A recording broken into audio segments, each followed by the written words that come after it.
Hello students, welcome to prep IAS. मेरा नाम है मयूरी भागवानी। आज हम डिस्कस कर रहे हैं most important topics for UPSC prelims 2021। तो आज हम ज्योग्राफी सब्जेक्ट के जो भी मोस्ट इम्पॉर्टेंट टॉपिक्स हैं फॉर यूपीएससी प्रीलिम्स 2021 इनको यहाँ डिस्कस करेंगे। तो शुरू करते हैं, पहले ट्रेंड देखते हैं।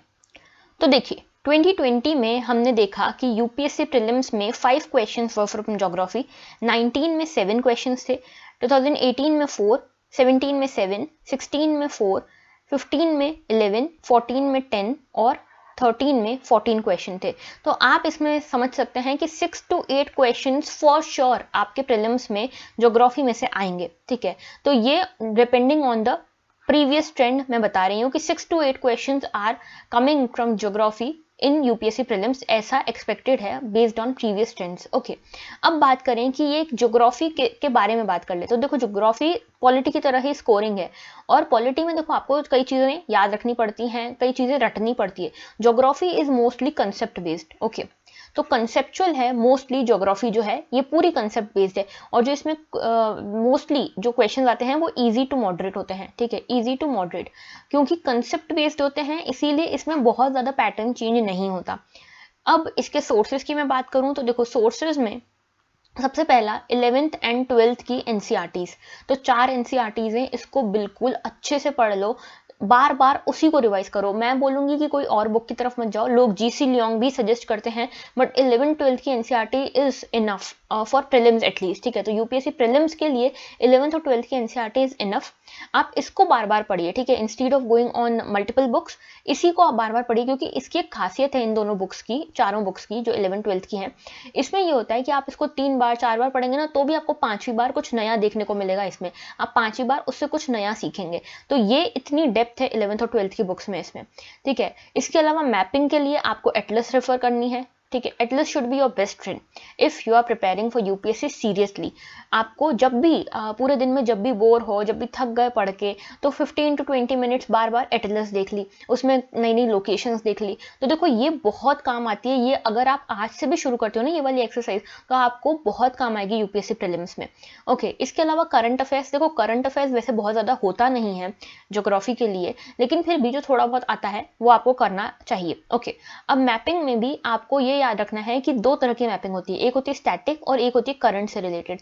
तो स्टैटिक में जैसे कि कोई भी वाटर बॉडी के बारे में आपसे पूछ लिया, मेडिटेरेनियन सी, इसको कौन कौन सी कंट्रीज सराउंड करती है, ये हो गया स्टैटिक का क्वेश्चन मैपिंग में। करंट का क्वेश्चन कैसा हो सकता है कि जो भी न्यूज़ में प्लेसेस हैं, ठीक है, जैसे कि करंट अफेयर्स में अगर कोई चीज़ है, जैसे अफगानिस्तान की कई सारी सिटीज़ अभी न्यूज़ में है, क्यों? क्योंकि तालिबान वहाँ पे कब्जा कर रहा है।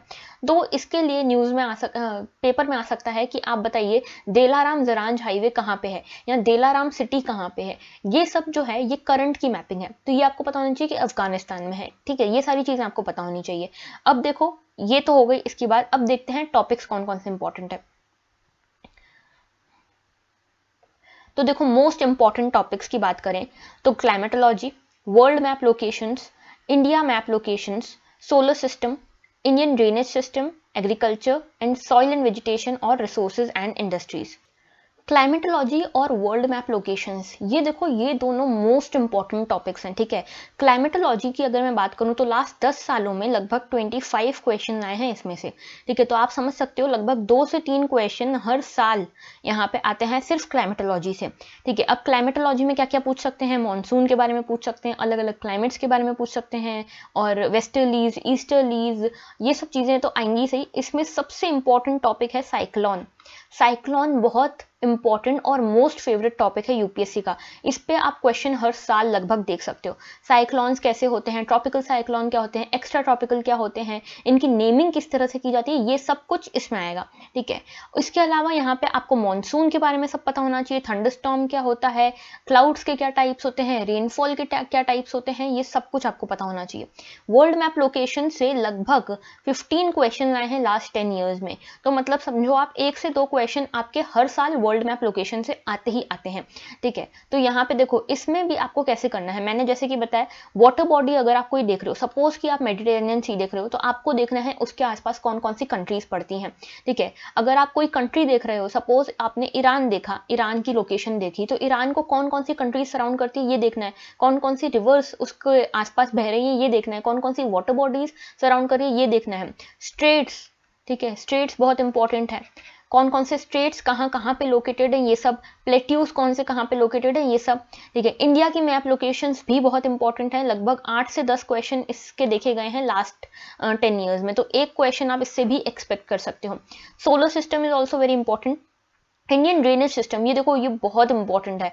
रिवर्स का एक लेक्चर भी है हमारे चैनल पे, तो रिवर्स आपको बहुत अच्छे से कवर करनी है, होलिस्टिकली कवर करनी है, क्योंकि देखो रिवर्स के ऊपर मैं अभी आपको क्वेश्चंस दिखाऊंगी, आप देखोगे कि यहाँ पे ट्रिब्यूटरीज पूछते हैं, ओरिजिन पूछते हैं, ठीक है, इसके ऊपर कोई सा नेशनल पार्क इसके आसपास है ये पूछते हैं, कौन कौन सी सिटीज इसके आसपास है ये पूछ सकते हैं।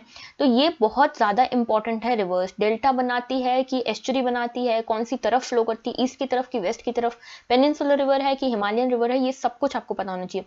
अलग अलग टाइप के ड्रेनेज सिस्टम भी होते हैं, ये भी आपको पता होना चाहिए, ठीक है।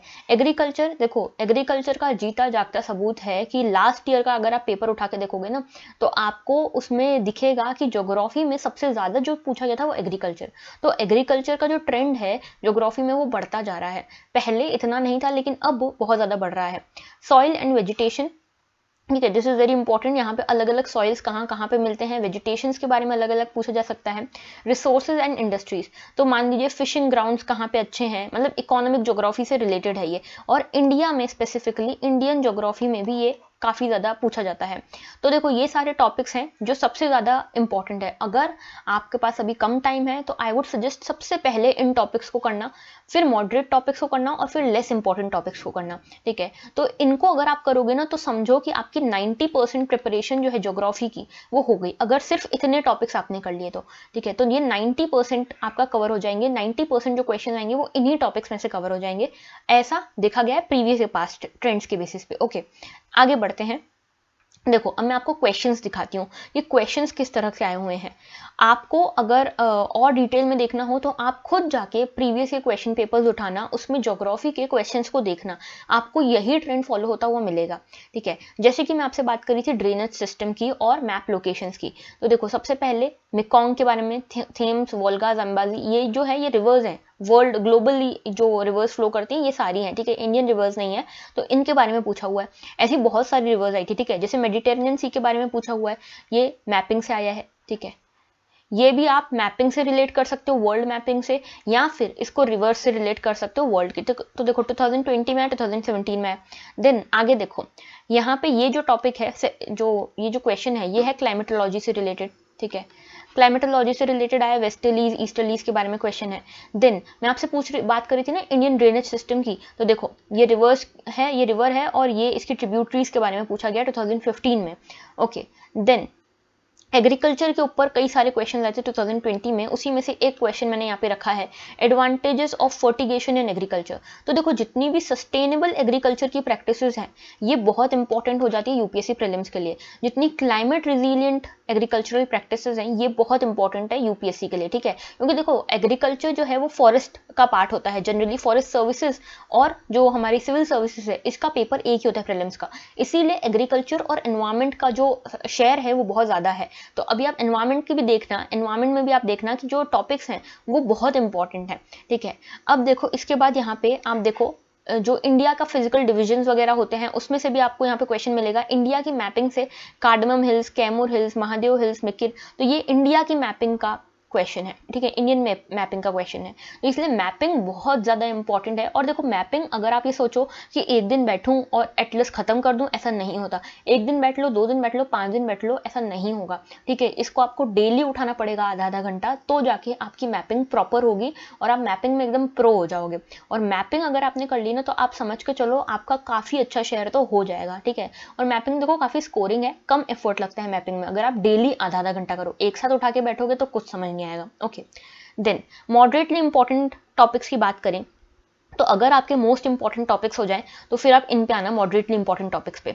तो ट्राइब्स एंड पॉपुलेशन, देखो एक था चंगपा ट्राइब के बारे में पूछा गया था, ठीक है, शायद 2017 में पूछा गया था। तो ट्राइब्स एंड पॉपुलेशन, पॉपुलेशन में census is very important here, okay. तो मोस्ट पॉपुलेटेड कंट्री कौन, सॉरी स्टेट कौन सा है, लीस्ट पॉपुलेटेड कौन सा है, ये सब पूछ लिया जाता है, ठीक है। ओशनोग्राफी यहाँ पे इंपॉर्टेंट है, ओशनोग्राफी में करंट्स पूछ लिए जाते हैं, उसके अलावा अल नीनो, ला नीना, ये सब पूछ लिया जाता है। जियोमॉर्फोलॉजी में अलग अलग लैंड टाइप्स, ठीक है, जो लैंड फॉर्म्स होते हैं ना, ये सब अलग अलग पूछ लिए जाते हैं। इसके बाद वर्ल्ड इकोनॉमिक ज्योग्राफी, जैसे फिशिंग ग्राउंड्स कहाँ पे हैं, कौन सी इंडस्ट्री कहाँ पे ज़्यादा है, ठीक है, ये सब पूछा जाता है। और फिजिकल डिविजन ऑफ इंडिया, ये भी इंपॉर्टेंट है। तो अगर आपके मोस्ट इंपॉर्टेंट टॉपिक्स हो जाए फिर ही आप इस टॉपिक पे आना, इन टॉपिक्स पे आना, ठीक है। लेकिन मैं बोलूंगी आपको कि आप एटलीस्ट मॉडरेटली इंपॉर्टेंट टॉपिक्स तक तो करके जाओ। इसके बाद मैं आपको बताऊंगी लेस इंपॉर्टेंट भी, पहले इसके क्वेश्चंस देख लेते हैं। तो देखो ये आप यहाँ पे देखोगे बैरन आइलैंड वॉल्केनो के बारे में पूछा गया है। तो देखो ये इंडिया के फिजिकल डिविजन से आप समझ सकते हो इस क्वेश्चन को कि ये फिजिकल डिविजन्स का पार्ट है। अंडमान निकोबार जो हमारे आइलैंड्स हैं वो एक फिजिकल डिवीजन है इंडिया का, और यहाँ पे बैरन आइलैंड्स के बारे में पूछा गया है। देन ओशन मीन टेम्परेचर, तो ये ओशनोग्राफी से रिलेटेड है, ठीक है। और देखो ये भी याद रखना, टाइड्स भी एक इंपॉर्टेंट टॉपिक है इस टॉपिक में से, ओशनोग्राफी में से, ओके। ये दोनों देखो 2020 2018 के ही, अभी रिसेंट के ही मैंने क्वेश्चन ज्यादा रखे हैं, तो जरा आपको रिसेंट का ट्रेंड ज्यादा पता चले। उसके बाद एग्रीकल्चरल सॉइल्स, तो देखो सॉइल्स का एक क्वेश्चन इसमें 2018 में आया हुआ है। और देखो बहुत ज़्यादा डिफिकल्ट क्वेश्चन नहीं है, बहुत ज़्यादा फैक्चुअल क्वेश्चन नहीं है। मैपिंग जो नई प्लेसेस हैं वो थोड़ा फैक्चुअल हो सकता है, लेकिन जो मोस्ट ऑफ द क्वेश्चन है ना, अगर देखो 10 क्वेश्चन आ रहे हैं तो इसमें से 8 क्वेश्चन आपको कंसेप्ट बेस्ड ही मिलेंगे। तो इसमें आपको ऐसा नहीं है कि आपको कुछ रटना है, आपको बस समझ समझ के चलना है, ओके। फिर इसके बाद देखो यहाँ पे हिमालयाज, वेस्टर्न घाट्स, इन सब के बारे में पूछा गया, तो ये भी इंडिया के फिजिकल डिविजन में से आया है। तो इंडिया के फिजिकल डिविजन वाला जो चैप्टर है आपको मिलेगा क्लास 11th की एनसीईआरटी में, वो भी बहुत इंपॉर्टेंट है, ठीक है। देन लीस्ट इंपॉर्टेंट टॉपिक्स, देखो लीस्ट इंपॉर्टेंट टॉपिक्स का मतलब ये नहीं है कि आपको इनको छोड़ के जाना है। अगर आपके पास मोस्ट इंपॉर्टेंट और मॉडरेटली इंपॉर्टेंट टॉपिक्स करने के बाद समय बचता है तो आप लीस्ट इंपॉर्टेंट भी करिएगा, ठीक है। मतलब वो वाले टॉपिक्स तो मैंने इसमें रखे ही नहीं जिसमें से आज तक एक भी बार क्वेश्चन नहीं आए। लीस्ट इंपॉर्टेंट टॉपिक्स में से क्वेश्चन आए हुए हैं लेकिन कम आए हुए हैं, ठीक है। अगर आपके पास टाइम है तो ये तीनों लिस्ट आप कवर करके जाइएगा। तो देखो बायोज्योग्राफी है, फिर ह्यूमन ज्योग्राफी है, और ट्रांसपोर्टेशन एंड ट्रेड, ठीक है। तो देखो जो बायोज्योग्राफी है इसको आपको करना है, ह्यूमन ज्योग्राफी और ट्रांसपोर्टेशन एंड ट्रेड, बहुत छोटे छोटे टॉपिक्स हैं। देखो इस पे मैं आपको, ये जो वीडियो है ना, इसको बनाने का ये पूरा एम ही ये है कि आप उल्टा ना चलो। अगर आपने ट्रांसपोर्टेशन एंड ट्रेड पे अपना 2-3 दिन वेस्ट कर लिए तो आपको बाद में रियलाइज होगा यार इसमें से क्वेश्चन ही नहीं आता है, कभी कभी इक्का दुक्का क्वेश्चन आ गया तो आ गया। इसीलिए आप उसी फॉर्मेट में चलेगा, उसी लाइन में चलेगा जिसमें मैंने आपको बताया, most important, then moderately and then least important, okay. अब देखो इसका मैं आपको क्वेश्चन दिखाती हूँ। देखो बायोचार के बारे में पूछा हुआ है यहाँ पे, फार्मिंग में, ठीक है। तो वैसे ये एग्रीकल्चर से भी रिलेट कर सकते हो इसको, ठीक है, और थोड़ा बहुत इसको बायो ज्योग्राफी से भी रिलेट कर सकते हो। फिर नेशनल हाईवेज के बारे में पूछा हुआ है, ट्रांसपोर्ट का, ठीक है, तो ट्रांसपोर्टेशन का ये पूछ सकते हैं आपसे। अब देखो ये जो है ना NH4, NH6, NH15 तक, चलो 10 तक इंसान याद कर सकता है, 15 तक भी कर लेगा, लेकिन सारे इतने सारे नेशनल हाईवेज हैं, कितने याद करोगे। इसीलिए ये थोड़ा सा ट्रिकी टॉपिक हो जाता है। इसीलिए मैं बोल रही हूँ उसी लाइन में चलना जिस लाइन में मैंने आपको बताया है, ठीक है। बाकी अगर आपको कुछ भी डाउट हो तो आप मुझसे पूछ सकते हैं कमेंट सेक्शन में। बस ये वीडियो बनाने का यही एम था कि आपकी जो प्रिपरेशन हो वो स्मार्ट वर्क के साथ हो। हार्ड वर्क तो आप करोगे ही, लेकिन स्मार्ट वर्क करोगे तो कम इनपुट देके ज़्यादा आउटपुट निकाल पाओगे। तो चलो, that was all from my side. Thank you for watching and have a very good day.